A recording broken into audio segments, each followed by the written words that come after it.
Dan is here to discuss his fourth novel, Balloon Dog, which was just published in June.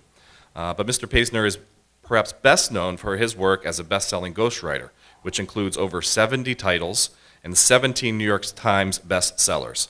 New York Magazine once called Daniel Paisner the world's most prolific ghost.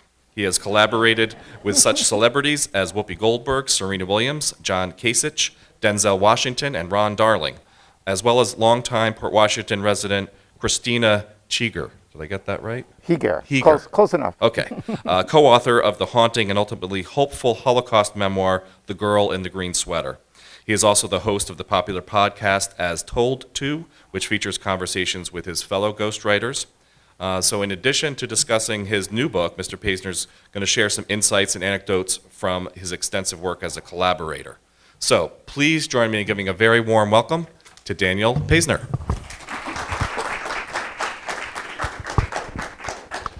Thank you, Jeff, for that nice introduction and for having me, and thank you to the Friends for making this program possible, and thank you to all of you for coming out. And a special thank you to our youngest audience member over there. It's my grandson, Owen. Hi, Owen. Hi, Owen. So I should tell you, my wife Leslie and I have lived in Port Washington since 1989, and I've published a few books over the years, and I've done a lot of events here, which I'm grateful for, and in and around town. And when Owen's daddy, who's not here today, was probably the same age, I did a book signing. Remember there was a bookstore on Northern Boulevard before there was a Barnes & Noble. I think it was a Walden Books where Michael's art store is. There was a bookstore in the back parking lot. I think it was a Walden Books, and I did a book signing there, and nobody was there. And Jake, who was about 2.5, was marching around the parking lot holding up a book saying, "Buy my daddy's book, buy my daddy's book." So if Owen makes it to the end of this program, I'll deploy him in the same way. So thank you to Jeff for that intro. I'm not so sure that New York Magazine designation is a compliment. I haven't put it on a t-shirt or on any coffee mugs, but they considered me the world's most prolific ghost. I don't know if that's a good thing. I don't know if it's true. As I talk today, I will lean substantially on my work as a collaborator, working with these celebrated people who've done interesting things, ordinary people who've seen or done something extraordinary. But I'm really here today, and you can also feel free to derail me and interrupt me if you have a question and want to reroute my conversation. We don't have to wait to a Q&A portion. You can just raise your hand as long as you have something intelligent to contribute. Or to help me have something intelligent to contribute. But I'm really here today to talk about my new novel, Balloon Dog, which is about the bungled theft of a Jeff Koons balloon dog sculpture. I'm sure you've all seen these balloon dogs. They're ubiquitous. They're all over the place. They sell for tens of millions of dollars. It's kind of crazy. And some of them are enormous, industrial-sized sculptures that fill municipal plazas or grand lobbies, or in the case of this story, the backyards of some of our moneyed homes of the rich and famous. It's kind of based on an idea that occurred to me here on Long Island when I was visiting a friend of mine. I have this lifelong friend whose brother was fabulously successful, and the brother allows us all to gather at his beautiful Hamptons home beyond the hedgerows on the water. And we kind of go there every year and drink wine and pretend that we belong in those environs, right? So here we are one weekend morning. We're a little bit hungover. We're not really paying attention to the world around. And all of a sudden there's a knock on the door. And we look outside and there's 3 trucks, one with a crane, and there are 6 or 8 burly guys dressed to do some serious work. And they come and they say, "We're here for the sculpture." There's a fabulous sculpture on this guy's front lawn. That's kind of a kinetic mobile thing, and it needs to be moved every winter ahead of the season, ahead of the elements.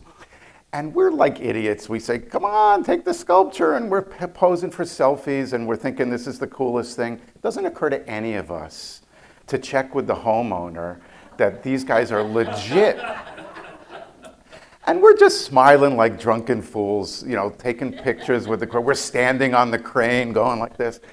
And finally we called. Turns out these guys were who they say they were, and everything was fine. But out of that moment, I thought, you know, what an interesting jumping off point for a story if you set in motion a kind of brazen art heist in plain sight, a well-known work of art that just gets lifted from this very prominent place and whisked off. What happens then? So I started noodling around with that idea. I changed the sculpture to a Koons because, first of all, I didn't want to ID the people who are our gracious hosts in the Hamptons, and I moved the Hamptons to a mountain home in Park City because I thought that would be a little bit more interesting. But the Koons seem to represent to me some of the issues that I struggle with as an artist. I'm trying to figure out, I mean, here I am, a very successful or somewhat successful ghostwriter, the world's most prolific ghost. I've written a bunch of books. I've cobbled together a nice living, so much so that I've been invited back to this library to speak every few years. It's not easy to live in Port Washington. I've raised 3 kids. My family's still here. My kids all want to come back to Port Washington for some reason. So I've had some success in that arena, but I got to tell you, I am a wildly underread novelist. And this bothers me. You know, my books, this is my 4th novel, as Jeff mentioned. My books get published, but, you know, more people probably went to my bar mitzvah than bought my first book. And I think about these things from time to time. I write these books for other people really so that I can subsidize and justify my time writing these books that for the most part amuse me and maybe those of you who've come and joined us today for your sandwich. I only saw 1 or 2 of you eating a sandwich. I kind of like that sandwich idea. So I'm thinking about that alongside what this Koons balloon dog sculpture seems to represent. And I started to think, who decides what has value? Who decides what works of art deserve to sort of seep into the conversation and which are largely ignored? And as I began to examine that idea, I reached back to this moment in Southampton with the lifting of this sculpture and thought, well, gee, that would be sort of an interesting world to put a frustrated, middle-aged, perhaps balding Jewish writer into this story as he scrambles to figure out what to do next with his career. And of course, alongside of that are these other existential notions. You know, how do we leave a footprint in this world? How do we leave our mark? What is our legacy?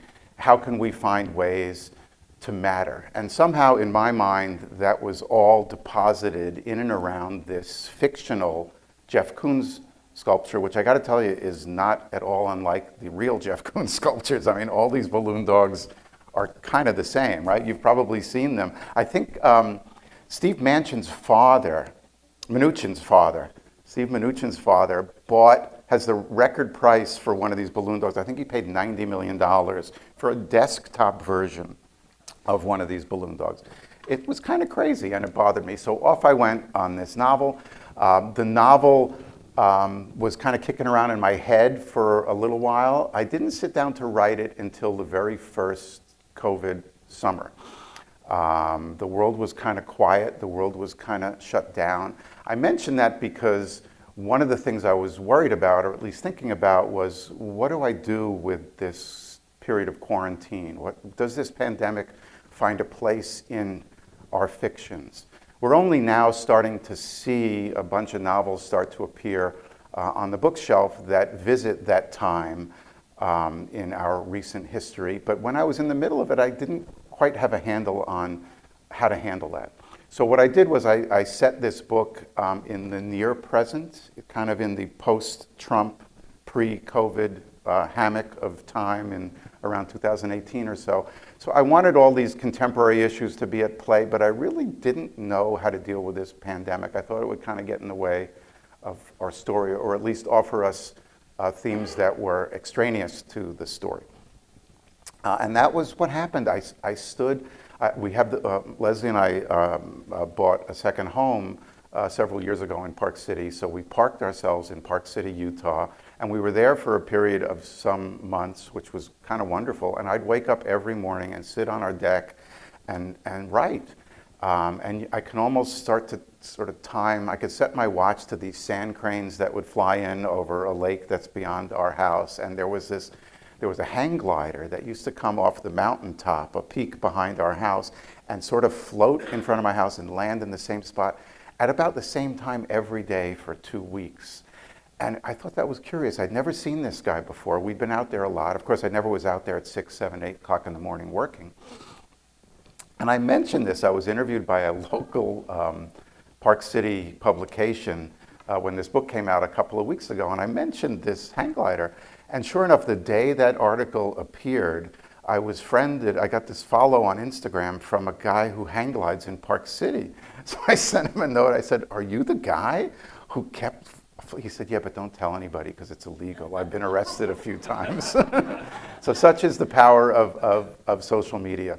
So that is the story of this book. And what's interesting, I can't help but share stuff of my own life as I create this fictional world. So I've already shared with you that the writer at the heart of this story is not unlike myself. He's trying to make himself heard as an artist.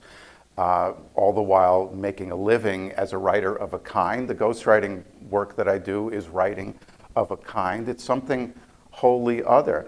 I came up with a bad guy who was a art mover who was somewhat knowledgeable about collectibles in the world of arts and what it's like to move in and out of the homes of the rich and famous. But he's a bad guy who thinks to, lift this sculpture and make it his own and find some way to traffic this monumental piece on the black market.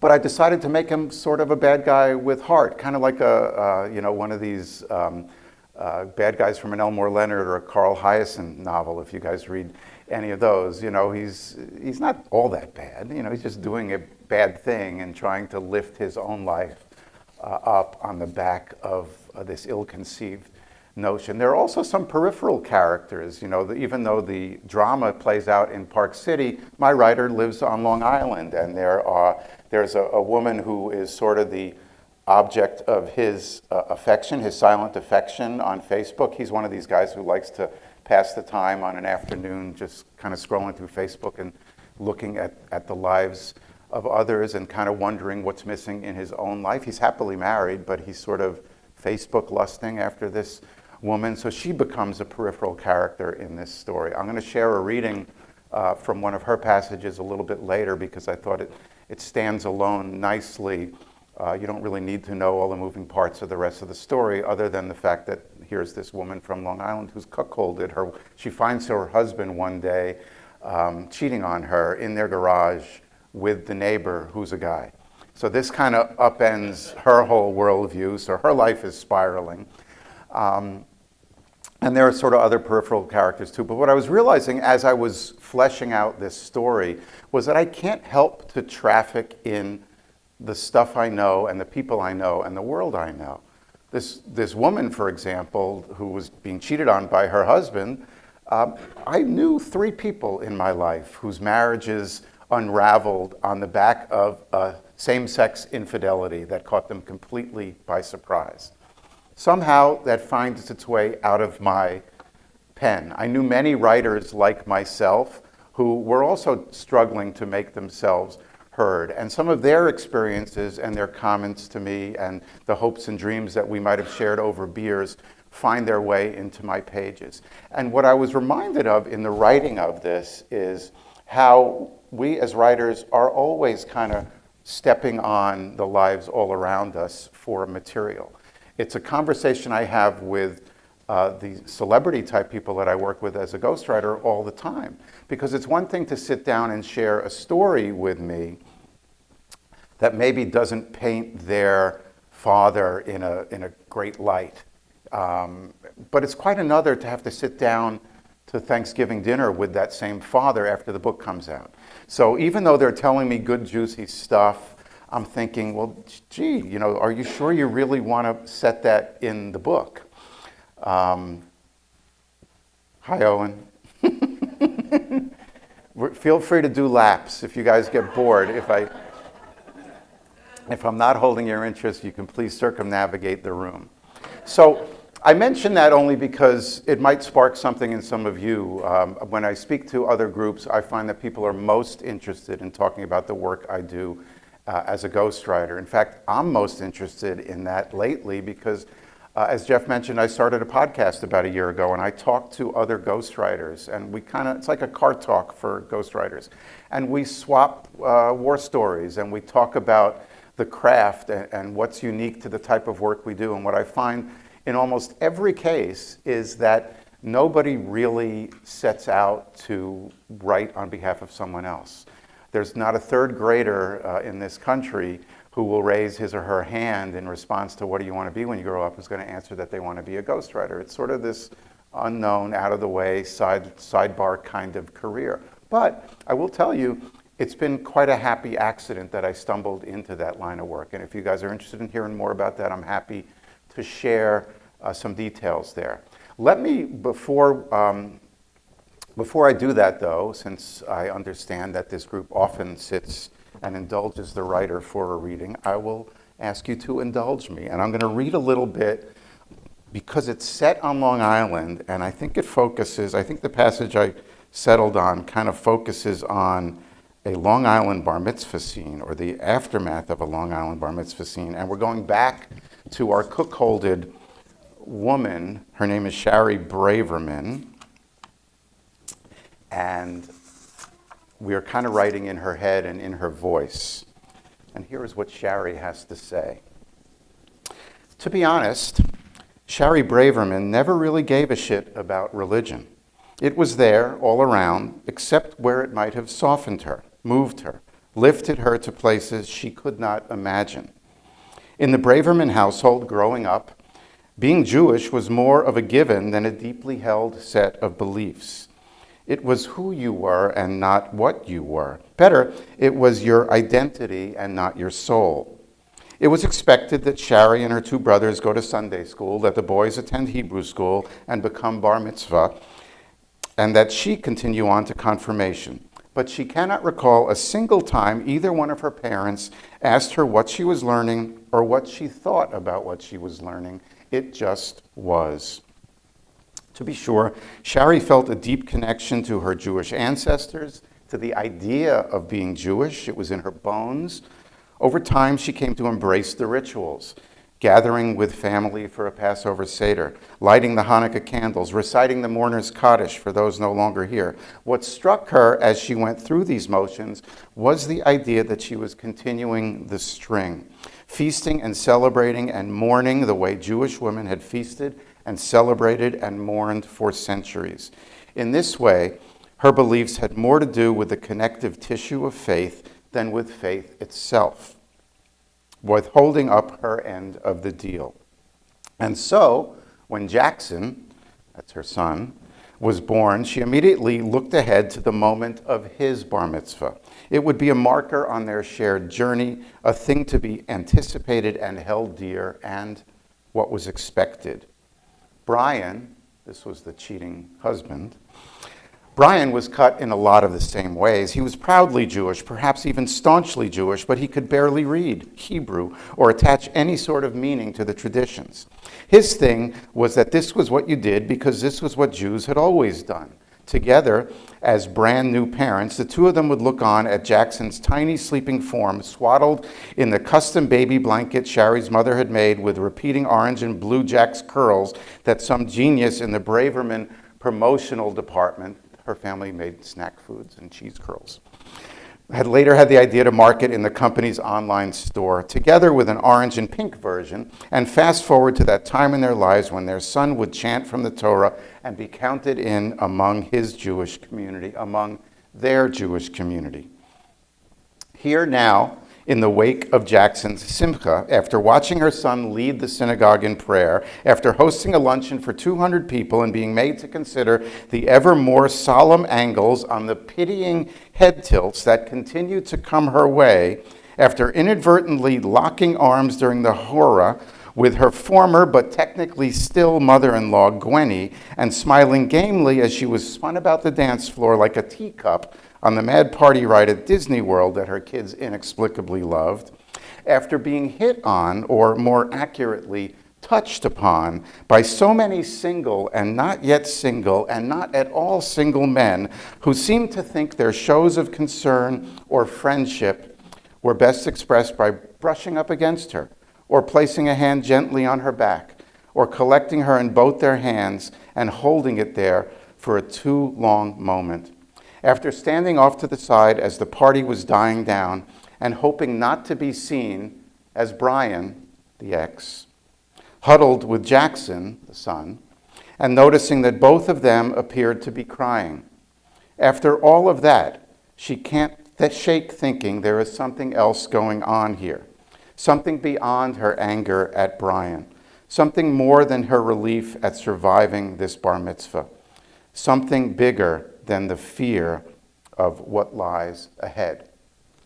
So there's a few moments inside the head of a sidebar character who really stands kind of as an emblem for what our protagonist, whose name is Harrison Klott, feels that he is missing out on. He's got a bad case of midlife FOMO, and it manifests itself in the way he scrolls through Facebook every day, sort of mindlessly, when he should be working. The work he's found as a writer after a promising start to his career as a novelist is he helps to write seasonal menus for a local restaurant chain.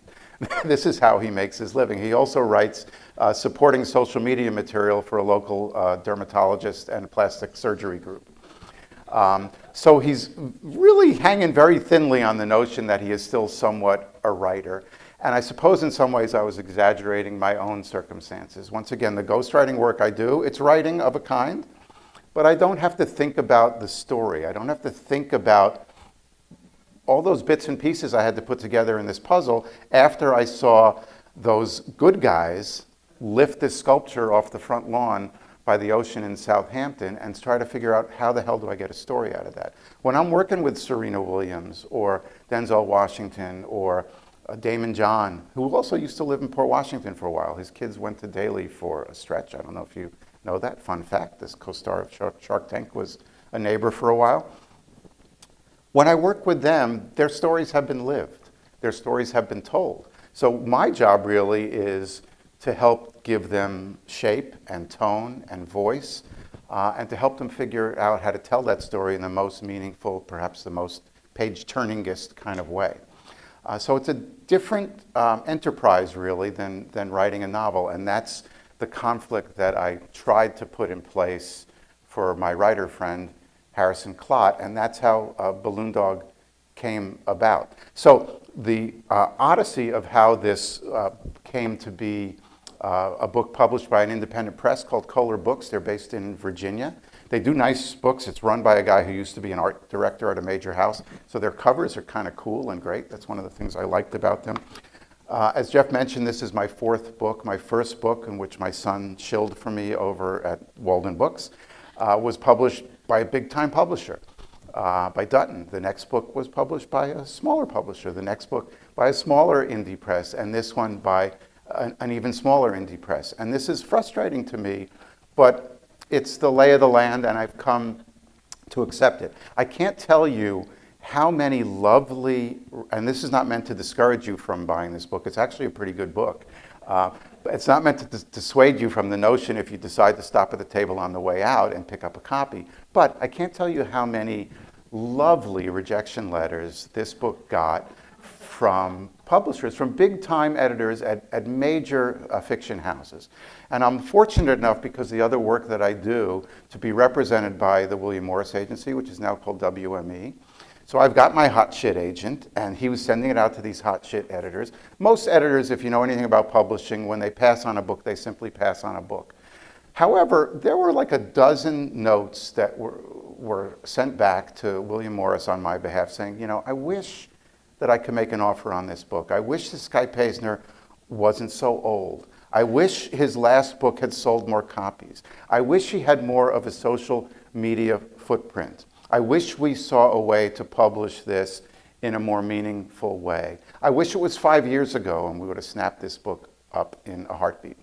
So all of that to me was a little bit maddening and infuriating, but that is the world we live in. If you talk to, I'm sure all of you are here because you're readers, and if you look carefully at the backstories to some of the books you're reading, you'll find that many of them have the same sad stories. You know, there is encouraging news on the publishing front. People are reading more, especially in these pandemic-y times, but the discouraging piece, and maybe you guys even see this here, Jeff, through the library and what passes through your portals, they're reading more, but they're reading fewer titles. So there are more and more eyeballs on fewer, we're all reading the same thing.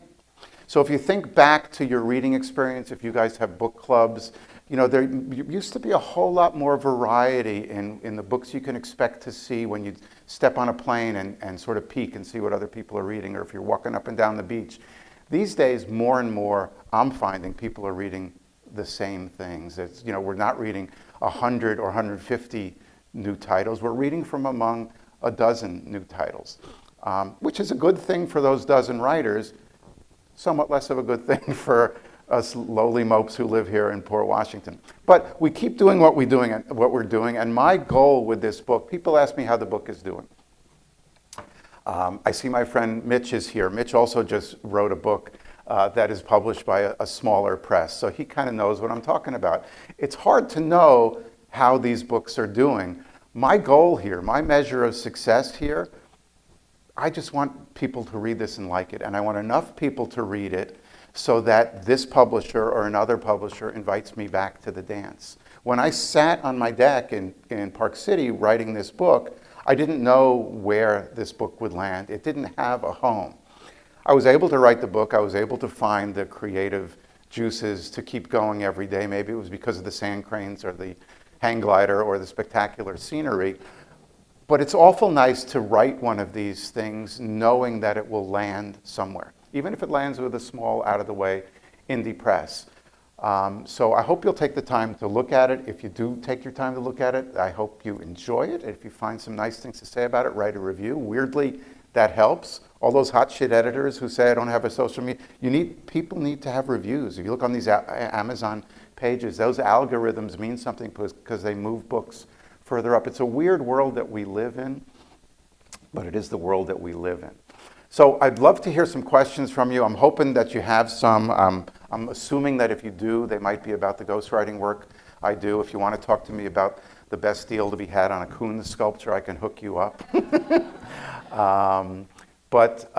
Really, it's been such a treat to be welcomed by the library over the years. I've spoken in this room many times. I've spoken at the Book and Author Luncheon, once as a featured guest and once as a moderator, I think. And it's really great to live in a community with such a vibrant and lively library. I regret that over the past 2.5 years I have not really been here as much as I would like.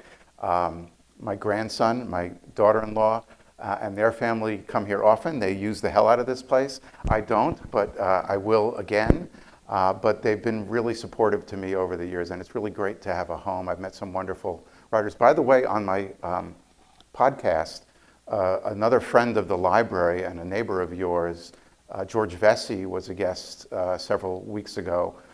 You can find that link. Maybe we can share it with you folks who are here. I can send that around. And another Port Washington resident, who I believe has spoken at the library before, Michael Jan Friedman, was on the show a few months ago. Michael writes Star Trek novels. And that market has sort of changed in the 20 or 30 years that he's been doing that. But he does all those novelizations and writes science fiction and comic books of his own. And then at some point mid-career went back to a teaching career and became a New York City school teacher, and he just retired from that. So the point of that podcast is that there are many ways to build and nurture and nourish a writing life. And that's kind of the way I've lived my life and career, and Balloon Dog is the latest manifestation of that. I do these other books with Ron Darling, with Ray Lewis, with Steve Aoki. I do these other books so that I have the time to do these books. So this is the juice, and that's the pulp. We'll have to work on that metaphor. I don't know what that metaphor looks like. Or this is the pulp and that's the juice, or this is the concentrate. But anyway, does anybody have a question about the ghostwriting world and what it's like to capture someone else's story? Yes, in the middle row. Yeah, here we go. I was curious if you're going to be involved as Serena has retired. I'm sure she's going to be doing some writing. So I was kind of curious whether you would be involved with that. You know, I would love to work with Serena again. I found her delightful. I worked with her mid-career before she became the icon and the GOAT that she is now. In fact, when we worked together, there was some debate in and around the tennis community whether she or Venus was the better player or the more of an all-time great. She was terrific. She was nice. One of the things I do when I work with someone is I judge them by how they are with my kids, if my kids have an opportunity to interact with them.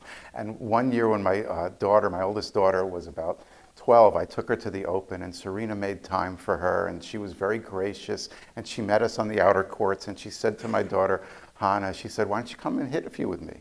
And Hannah was like, no, I'm good. And Serena, she pushed. She said, come on, how often do you get to hit at the Open with Serena Williams? You have sneakers on. Come on, let's go hit. And Hannah said, no, I'm good. So after a while, Serena backed off, and we said our goodbyes. And I'm walking away with Hannah. I said, what the hell's wrong with you? Why don't you want to hit with Serena? And she goes, she would have probably beaten me. Smart girl. The day Serena made her announcement, I got like 3 or 4 calls from news outlets around the world, in London, here, asking for me to weigh in and comment. I didn't think it was my place to comment. I speak to Serena occasionally, but only digitally. I'll send her a note, I'll congratulate her on something. I'd love to work with her again on a book. We had a good relationship, and she certainly has a story to tell. She's lived a big, meaningful, purposeful life. It's interesting that you bring up Serena, because I use her as an example of and this is not a reflection on Serena, it's just on the kinds of work I do as a ghostwriter collaborator. I use her as an example of the kind of person I don't love working with. The reason is because Serena grew up with a camera and a microphone in her face since she was 6 years old. She's used to being in the public eye. She's told the same stories into the ground, almost like they've been rehearsed, and she falls into lockstep, and her anecdotes are grooved into routine. And I find it's frustrating, and it felt to me like I couldn't really get anything fresh. And I would much prefer, not that I didn't love working with Serena or any of these other celebrated personalities, but when I contrast that to the work I do with Christina Heger, the Holocaust survivor that Jeff mentioned early on, who raised her family here in Port Washington. Her story, for those of you who don't know, although she's been here to the library a few times, I think, she hid in the sewers of Lvov, Poland for 14 months to escape the Nazis during the worst of the occupation. She and her immediate family and a group of 10 Jews survived. Many did not. Working with her was a much different experience for me, because she'd never told her story. So we were mining new ground, not just for me and for the reader, but for her. So I think, forget for the moment that the stuff she was sharing was much more emotional and painful to share than the stories someone like Serena might share. But she was telling me these stories as not just as if for the first time, but really for the first time. And I think the book is the better for it. So I've gone a long way around off of that prompt. I would love to work with Serena again. She really was delightful, but we'll see. It will have to come my way. What I get a lot in this line of work, a lot of times women will want to work with women. A lot of times a black woman would want to work with a black woman. There is a sense of feeling comfortable with somebody across the desk when you work together, that you at least are sharing something of the same life experience. So I do get that a lot. I don't know if Serena might want to work with a young mother who can go through, who will understand the conflict and the tug and pull she might be feeling about stepping away from one career in order to focus on this next phase of her life. So we'll see. If it falls my way, that would be great, and I will recruit my daughter to come out again and hit with her this time. So Daniel, I have another question Yes, sir. regarding that. Just to compare between your work writing fiction and your work, ghostwriting work. Are you using different voices as you're writing that? You mentioned that in the case of the ghostwriting work, that those stories are already written and you're just sort of fleshing them out in some way. Can you talk a little bit more about that? Like, what is your process writing that type of work versus the fiction work, where you're really having to, I guess, find inspiration in other places? It's a good question. I mean, the subject of voice, I think about that a lot. Of course, when I'm working with somebody else, the voice should reflect their public persona insofar as they have a public persona. For example, I worked with a world champion longboard surfer from a very famous California surf family. Guy was not educated, bright guy. He wasn't he lived with 8 siblings and a camper, and they bounced around the planet surfing all day. His father was kind of a nut. And the voice that we used had to reflect who he was. You had to kind of feel like you were sitting around a campfire on a beach with him, sipping beers and swapping tales. That doesn't mean you dumb it down. It just means you find a way to tell the stories so that they feel kind of genuine. So I think about that. As a novelist, I reach to have a voice of my own. Whether I pull that off or not, I don't know. But each of these celebrity-driven books, or these other books, these ordinary people books who've done extraordinary things, those voices are always unique to them, and they have to kind of match who they are. Partly because they won't resonate with readers in an organic way if it feels off. You know, if I had written this book for the surfer dude and had him come across as a guy with leather patches on his elbows, smoking a pipe in an ivory tower, nobody would have bought into his story. But even more important, he wouldn't have bought into his story. You know, these folks, even though they aren't writing it, I want them to own the story. Everything that's in there flows from them. I don't make anything up. I don't pull anything out of thin air. I don't embellish. Everything I deliver is something they've given to me and handed off and asked for me to find a way to put it between the hard covers. So if they can't own it and stand in front of it and go on a talk show or appear before a group of people at a library in their hometown and feel like they have written it, then I haven't done my job. So voice is a big deal, and hopefully in my fiction there's one voice that's distinct that people can recognize from one book to the next and maybe look forward to from one book to the next. But for these other 50 or 60 books, all bets are off each time out because we start anew, and it's got to honor who that person is. I hope that answers your question. Yeah, I think so. Here, we got a couple more. How did you fall into the ghostwriting career? By happy accident. When I got out of college, I was working as a freelance writer. I wanted to be a journalist when I was a kid. I grew up, oh, goodbye, Owen. I love you.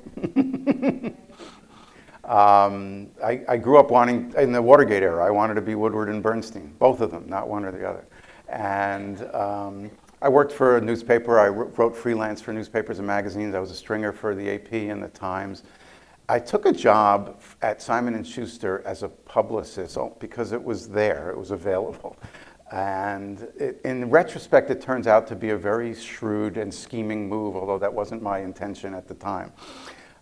And while I was there, I met agents, I met editors. It was really a great education into how the publishing industry worked.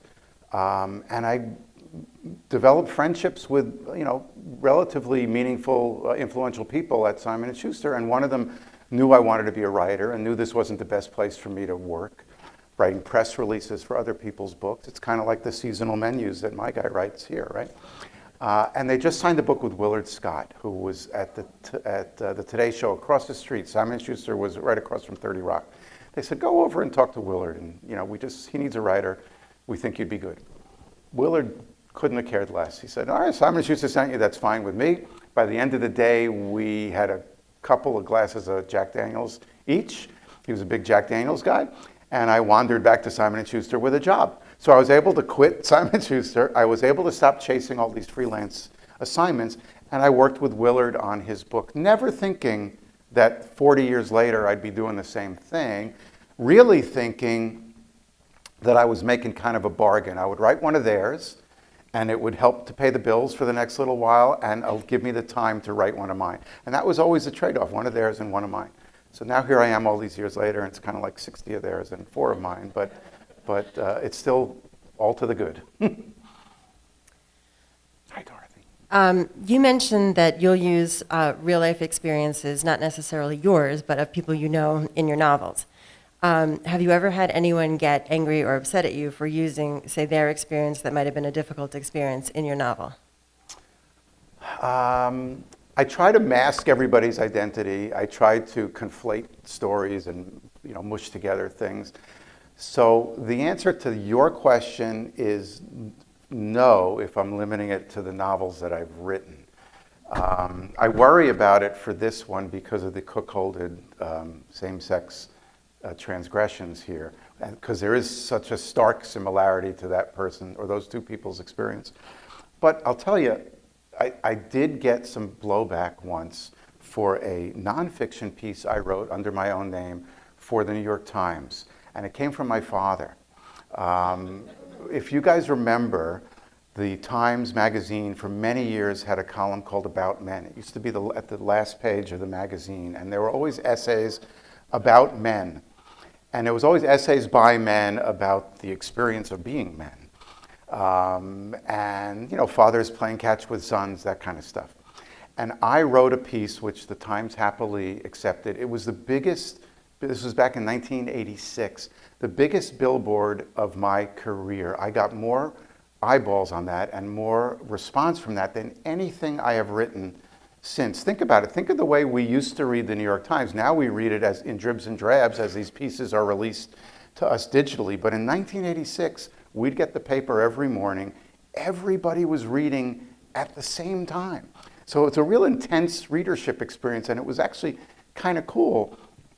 My father didn't love it. I wrote a piece about our family business, his family business. His father was a garmento. He started a textile business. My father took the business over. And in the mid-'80s, the business had kind of gone overseas. None of his children went into the business. So he was dismantling the business and kind of selling it off for parts. And I wrote what I thought was a wistful kind of love letter to this family business that had sustained us.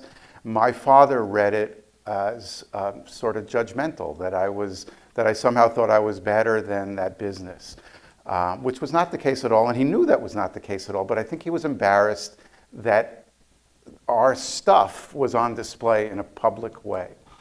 So that's not really what you were looking for in your question, but it reminds me, this was 40 years ago. My math is bad, 35 years ago. So it reminds me to be ever mindful of the impact what we write might have on the people around us and the people that we care about. And I think about that all the time. He was, on the one hand, he was proud of me. He showed all his friends this piece. They'd come into his factory and say, look, my son's in the New York Times. This was great. But on the other hand, I think it kind of it didn't piss him off, but it embarrassed him that we were airing it wasn't even dirty laundry, it was just laundry. So I keep an eye out on that. Another question over here. And don't forget the Donahues in front, Jeff. Dan, I'm interested in your method in writing Balloon Dog. You mentioned that the idea came from a real-life experience in Long Island. So did you just start with that and let the characters flow and see where they went? Or did you have an endpoint in mind and a plot in mind and knew how you wanted it to end and kind of work backwards? I really didn't have an endpoint. It's I kind of like to see what happens. I want to have the same experience that you readers get to have. I like to be surprised. So I don't work with an outline. I don't work with an outline with the other books that I do either, but those books tend to follow a chronological arc. So that's not really an issue there. Here I really had that moment, that turning point moment. But you have to keep in mind, I didn't sit down and write right away. I walked around with that idea in my head for a couple of years before I figured out what to do with it and which part of that heist story was appealing to me and how I could populate it with other characters in a way that the book may or may not have something to say. once I got to the place where I said, okay, let's move this to Park City, let's make it at Coons, I created the characters, and they lifted this thing from a crane from the side of a mountain at these beautiful homes on the side of the mountain. I still didn't know what to do with it. I'm thinking, at some point I got to the middle of the novel and say, well, how the hell does this guy fence this massive sculpture that people are looking for? You know, it might take a week for somebody to realize it's been stolen, because nobody goes up to these homes when it's not ski season. But how is he going to move it? And I sort of puzzled that out after I set everything in motion. So that's kind of how I worked it, because it was more interesting to me. And I think I had more answers available to me looking at it at its midpoint than I would have if I looked at it from the beginning. So that's how that happens. So in the Do they get two for one, questions, or is two for one one. question per household? in the world of ghosting, Yes. back to ghosting, who is it that's rattling around in your brain? You say, boy, I'd really like to do it. His story through ghosting. Anybody out there? So who's the great white whale that I'm chasing? So years ago, my answer to that question was always Ted Kennedy. I thought in the sunset of his life, before he became ill, that he was sitting on a uniquely American story that had largely been untold from the inside of Kennedy world. If you remember, towards the end of his life, he did come out with a memoir that he kind of raced to publication. He declined fairly quickly. The book really wasn't very good, and it was a little bit of a missed opportunity. But for the longest time, that was the great white whale for me. Now, my answer is Yoko Ono. I think Yoko would have a fabulous story to tell, even an untold story to tell. As much as we've read about the Beatles, there was just that wonderful Peter Jackson documentary that sort of took us behind the scenes at the making of Let It Be. She's got a unique perspective on that experience. Of course, she also has no reason to want to write a book, right? She doesn't really worry about her legacy. She's certainly not worried about money. I would reach out to her annually. One of my agents is connected to her attorney, and every year I would have him send a note, and she would politely stiff-arm it. And I thought maybe I'd get some traction when Patti Smith started writing books. Have any of you read Patti Smith's wonderful memoirs? I think she won a National Book Award for Just Kids, a book about one summer that she spent as a teenager with Robert Mapplethorpe. And I just read her book, Year of the Monkey, which was about her relationship with Sam Shepard and others at the end of his life. She's a wonderful, lyrical, gifted poet of a writer. But what inspired me about her work, when we talk about autobiography and memoir, she would write these sort of slice of life memoirs about a very finite period in her life. You know, just about this one year where Sam Shepard died, or this one summer with Mapplethorpe. And I took that idea to Yoko's people, and I said, I understand it's intimidating and it's kind of a big ask to write about the arc of a full life, especially the arc of a life as full as hers. But what about just a sliver, you know, a slice of life memoir instead of a fully rendered life story? And the attorney was intrigued. She was not. But I thought she could just write about the summer of love, or write just about that bed-in moment in Toronto. I mean, you could get a book out of that. But so, used to be Teddy, now it's Yoko. We'll see who it is next time. Yes, I do. And I loved the article about Yoko in the New Yorker recently, too. Oh yeah, that was Yeah. terrific, yeah. So I have a question also about ghostwriting. Do you ever have somebody that you like flunk, that you don't trust, that they're not giving you the truth about their life? And That happens. I mean, you need to sort of have a good bullshit detector. You need to kind of know when someone's piping a story, or when he or she might have their chest out, or they're kind of inflating their role. I'm not there as a journalist. I write at their pleasure. I put the story out into the world that they wish to put out into the world. I can be a devil's advocate. I can say, are you sure that this story serves you? I wrote a book once with Anthony Quinn towards the end of his life. And he had this big, larger-than-life, swashbuckling a movie star, glamorous life. He was a product of the studio system. He was married to DeMille's daughter. He was a fabulous artist.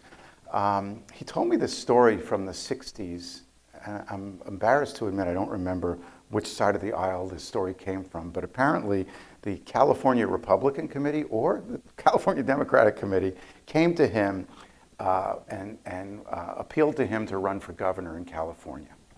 I couldn't find any evidence of this encounter online, that he was at all politically involved. It seemed to me a crock of shit. And I said, Tony, I can't find any of this. He said, oh, yeah, there is. It's happened. And so I said, you know what the hell, it's his book. What was interesting to me was not whether or not it happened, but that he believed that this happened. So even though I thought he was full of shit, I also saw that he fully believed that line of shit. So we wrote up that moment, and it lived in the pages of that book. That book is called One Man Tango, and it came out a long time ago, and it's still one of my favorite books. It's a real sweeping, if you really like a good Hollywood memoir, that kind of has everything. He kissed and told. He kissed and told a lot in that book. We went, I took Leslie, who just ran out with Owen. She went with me to California to celebrate his 80th birthday. We were invited to his 80th birthday party, which was at, I think, the Beverly Glen Country Club. Gregory Peck was there. We were seated next to Roddy McDowell. It was the coolest event ever. And Tony Quinn gets up to light the candles on his birthday cake, and stupidly, somebody had thought to put 80 candles on his birthday cake. And Tony was a bit of a blowhard, as evidenced by this California gubernatorial story. So he's going on and on about his story. These candles are burning. I kid you not, the curtains behind him went up in flames. And he's oblivious. He's just spinning these tales, thanking everybody for coming. And he has no idea that the curtains behind him are aflame. So that was kind of fun. So, yes. Now, I will tell you, too, that one list of my credits, one of my not-so-greatest hits that Jeff was kind enough not to mention. Many years ago, I wrote a book with Ivanka Trump. This was well before 2016. She wrote a book about how to succeed in business as a young woman. Of course, what we didn't say is, be born on third base and think that you hit a triple. But she had some reasonable advice. I thought she was smart. There was nothing to indicate the persona or the events to come. I got to meet her father a couple of times. She shared an office. She was right next to him at the Trump offices. In retrospect, in fact, it's very funny. I encourage you all to go back and read this. Right after the 2016 election, before the inauguration, Gia Tolentino, if you read her stuff in the New Yorker, went back and reviewed that book, and she tore Ivanka like a new one, forgive me. But she ripped that book. It is the most scathing review. How dare she write this book, and dismissed every piece of advice she had to give. And at one point in the review, she said, I really feel bad for the poor schmuck ghostwriter who had to sit there and listen to this stuff. So, in some small way, not so much as like Tony Schwartz, who wrote The Art of the Deal for Trump, who feels sort of complicit that he helped to burnish the Trump brand in such a way and to create this character, the same way someone like Mark Burnett might feel complicit in staging The Apprentice and helping to build this Trump persona. In a small way, I feel like I contributed to that, so I apologize. So I have just a quick question to follow up on that. So I think one thing that we are all enjoying today, you clearly are an excellent storyteller. And I think it's something that is, I'm sure, part of the magic formula that makes your books bestsellers. So can you tell us what makes a good storyteller? What makes a good storyteller? Well, in my day job, if we can call this collaborative work I do a day job, I think what makes a good storyteller is being a good listener. Because the stories we tell start with the stories that we take in. So if we're kind of tuned out to the rest of the world, if we stiff-arm what we see around us, we're never really going to be able to tell a story that engages. We might be able to relate a series of events and impart a piece of information, but we're never going to be able to hold a listener or in my case, a reader, until and unless we recognize what it is to be held in that way ourselves. So as a ghostwriter, I try to listen. I try to shut up. I do that as a podcaster too. I try to kind of shut up and get out of the way and let my subjects speak. As a novelist, maybe I don't know, which is why I'm being published by smaller and smaller houses. Maybe I haven't figured that out yet. So I'm open to that thought. But I think the key is to surprise the reader. Going back to Mitch's question earlier, I find that if something is carefully scripted and plotted, and if you take away the element of surprise from me as the writer, I will have taken that element of surprise away from the reader. Now, you'd look at a guy like James Patterson, who sells, tens of millions of books. I mean, he blows his nose and the tissue becomes a bestseller, right? So, and he probably works with a careful outline, and he's probably very meticulous about following that. Now, I don't know this for certain, so this is not a knock on James Patterson, but a lot of his books do tend to be formulaic. And when you read a book and you feel as the reader that this is formulaic, or you have a sense that you know where it's going, to me, that's not the kind of books I like to read, and invariably they become the books I don't like to write. I hope that answers your question. Yeah, definitely. Yeah, the real theft in the Hamptons. Did they ever find the sculpture? Well, no, it was not a theft. The end of that story was they were legitimate. So They were They were legitimate. legitimate. Yes, I thought I mentioned that. I'm sorry if I didn't. No, I So got the we impression. waited like a good hour, Oh, okay. and we posed with these guys before it occurred to us to call. It took them like a whole But morning. then you thought, oh, wow, okay. I thought, got what if it. we were wrong? Got it. What if we, so we knew the host. We kind of knew that this sculpture got moved, but nobody had told us that it was on the schedule to be moved that day. Okay, So there got it. wasn't a Okay. real theft. Oh, okay. The podcast is called As Told To. It's available wherever you podcast. You can find it on Stitcher, on Spotify, on Apple, wherever you find your podcasts. And it's really been a lot of fun. We come out every other week. I've had some really interesting people on. We're just rerunning now. We're in the summer, so we do our reruns. But we call our reruns second printings, which is every author's goal, is to go into a second printing. And this week, it just so happens one of my favorite guests is on, a novelist who you might have read, Laura Zigman. Laura Zigman was a best-selling novelist right out of the gate when she was a young woman with her first book, Animal Husbandry, which really helped to usher in the chick lit movement. Nobody was calling it chick lit before that, and now we do. Her most recent book was called Separation Anxiety, which is being developed into a HBO miniseries, and she's got a new book coming out in January called Small World. And the interesting takeaway from this conversation with Laura, and the reason I'm mentioning it because I think it informs this conversation, Laura is not a ghostwriter, but she's ghostwritten some books, and she did it as sort of a mid-career pivot. Her books were declining in sales off of her big splash with her debut novel. She was finding the stories harder to come by. More and more writer's block was getting in her way.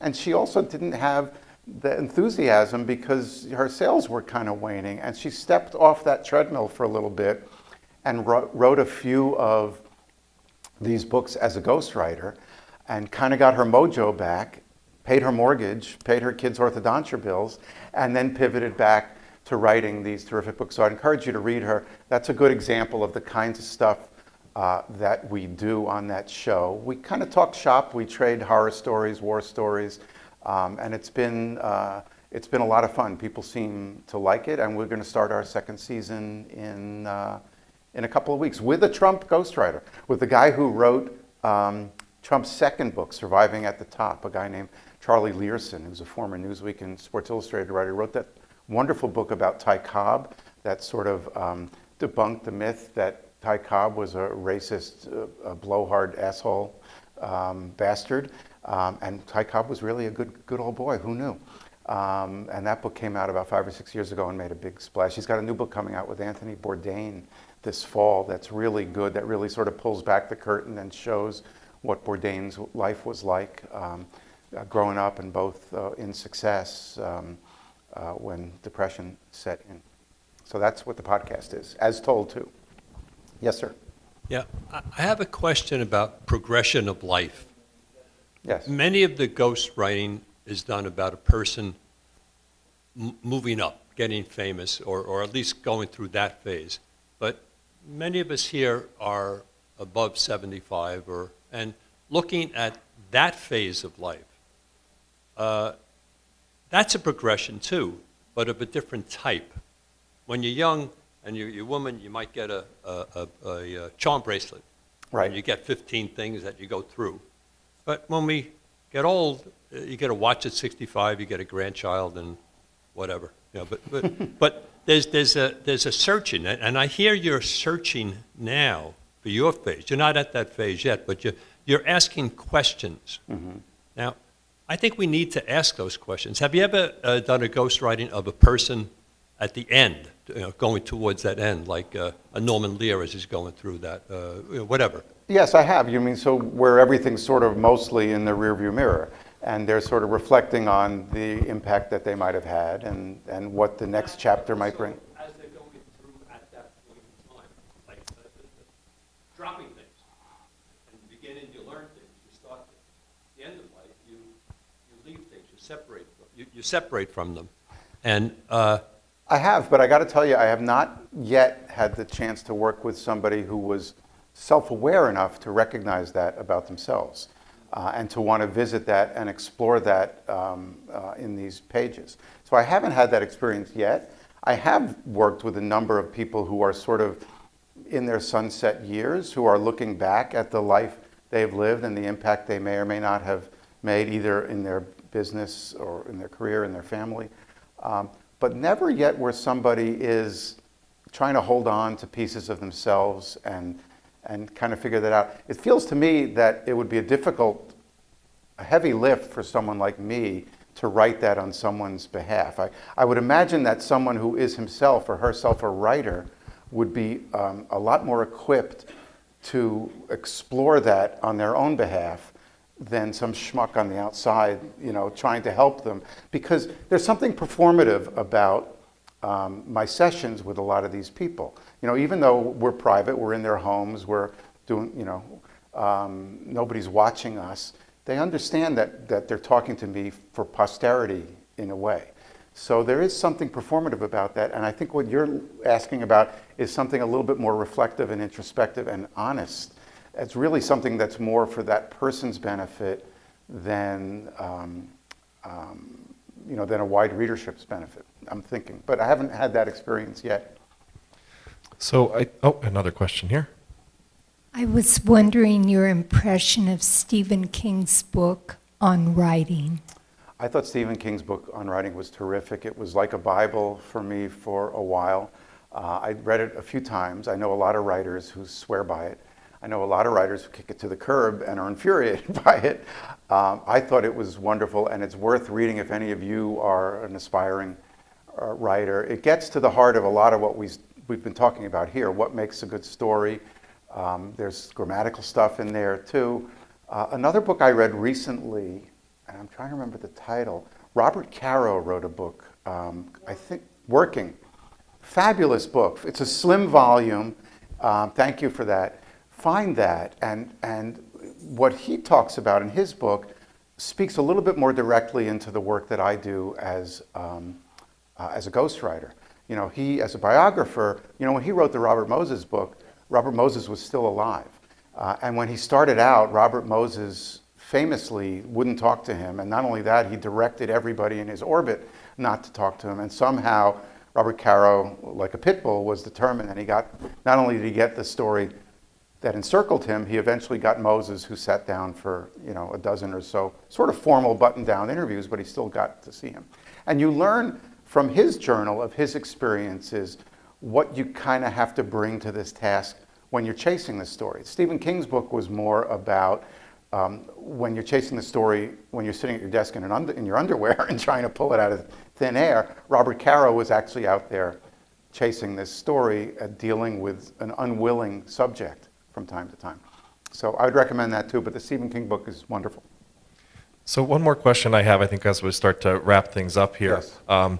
Is to get back to your the juice and the pulp analogy there. Yeah, we have to work on that. So if any of you We'll have have to some work on the ideas analogy, which but- is the juice and which is the pulp, Right. let me know. But I'm curious, in terms of people who are creative artists like yourself, when you're having to make sure you're making a living, but you're also wanting to pursue your art in a pure way, how do you meet that challenge? Is there some insight that you can give us in terms of, to give you an example, an artist who's very talented at illustrating, but they are now doing advertising and doing drawings so that they can pay their rent, and they are then in their private time spending time doing the illustrating that they really love to do. So can you talk a little bit about that? Well, I mean, I think you've answered your own question, Jeff. I think the answer is it's compromise. You know, you need to find a way to feed the beast. So you've got to keep the lights on. You got to pay the college tuition, and yet you also need to find time in your days to pursue your own art, whether that's in front of an easel or in front of a laptop or in front of a piece of clay. The way you do that, I guess, is by finding an extra couple of hours in the day. We kind of need 26, 27, 28-hour days. Interestingly, I find in my own work that COVID kind of helped a little bit. You know, when the world was quiet and there was no place to go, I filled that time productively. This novel came out of that. I've worked on more books. You know, I've done more other work in that time because there's nothing else to do. But I think you need to be honest with yourself. And if you're going to chase, if I were to be so arrogant or full of myself or fool myself into thinking that I'm still going to write the great American novel that's going to shoot to the top of the New York Times bestseller list, and that Tom Cruise is going to adapt it for a movie and play a role that's not unlike my life, could happen, right? But then I'm not going to really get anywhere. So I think you sort of have to be practical. And the way I've chosen to be practical is to compromise and to find this balance. This is kind of like the ghostwriting work that I do. It's kind of like my version of a struggling actor who waits tables, waiting for his or her big break. Only in my case, I'm not doing something completely different. I'm still sitting down at my desk, staring at the blank screen and trying to find a way to fill it. So it's writing, but it's kind of creativity adjacent. Not that there's no creativity to it, but it's something other what I set out to do. So you know, what I set out to do as a one-off with Willard Scott, I'm still doing it. It's paying the bills. It's a good living. It's a really nice ride. I meet interesting people. I've done and seen interesting things, and I get to visit with the likes of you, which is nice. So if that's the last question, Jeff, I appreciate you having me here. This was really a lot of fun. I'm happy to hang around and talk to some more of you. You guys will find me. Reach out to me online if you have questions you want to ask. I'm going to be back. Should we mention this, Jeff? Absolutely. October 9th. Is it October 9th? October 9th, which is a Sunday. I'm coming back with my friend Ellen Meister. I don't know if any of you have read Ellen's books. She lives on Long Island. She's written some wonderful, I guess, kind of chick-litty books. She's got a new book coming out called Take My Husband. Take My Husband, which is getting some terrific pre-publication reviews. She wrote a book called Farewell, Dorothy Parker, which I loved. She's spoken, I think, at the library before, and we're going to kind of interview each other about our new books and the process and the writing life here on Long Island. So I hope you'll come back and see us again. Tell your pals that this disarmingly handsome guy came, and he'll be back in October. But thank you all for coming out. Bye, Balloon Dog. I hope you like it. If you do, let me know. If you don't, let me know. And there you go. All right, another round of applause. Thank you very much. Thank you all.